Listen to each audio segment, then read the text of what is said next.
இன்றைய வேளாண் ஆலோசனை நேரத்தில் மதுரை, புதுக்கோட்டை, சிவகங்கை, திண்டுக்கல், தேனி, ராமநாதபுரம் ஆகிய மாவட்ட விவசாயிகளுக்கான வேளாண் ஆலோசனை. தென்னை பயிரில் சிவப்பு கூன்வண்டு தாக்குதல் பரவலாக தென்படுகின்றது.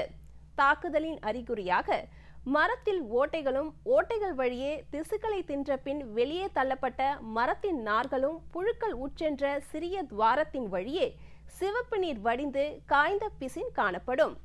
இதனை கட்டுப்படுத்த 1 ஏக்கருக்கு 12 இனக்கவர்ச்சி பொறிகளில் 5 லிட்டர் வாளியில் 4 லிட்டர் தண்ணீர், 2 கிலோ ஆமணக்கு பிண்ணாக்கு, 2 அழுகிய வாழைப்பழம், 2 அன்னாச்சி பழத்துண்டு மற்றும் 100 கிராம் சர்க்கரை சேர்த்து வைக்க வேண்டும்.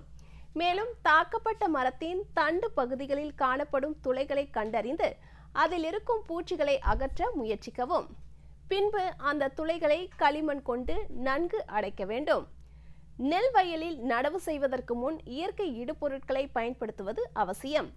1 ஹெக்டருக்கு 2 கிலோ அசோஸ்பைரிலம் மற்றும் 2 கிலோ பாஸ்போபாக்டீரியா அல்லது 4 கிலோ அசோபாஸ் என்ற அளவில் எடுத்து 25 கிலோ மக்கிய பண்ணை உரம் மற்றும் 25 கிலோ பெருமணலுடன் நன்கு கலந்து நடவு செய்யப்படும் நிலத்தில் நடவிற்கு முன் சீராக தூவிவிட வேண்டும்.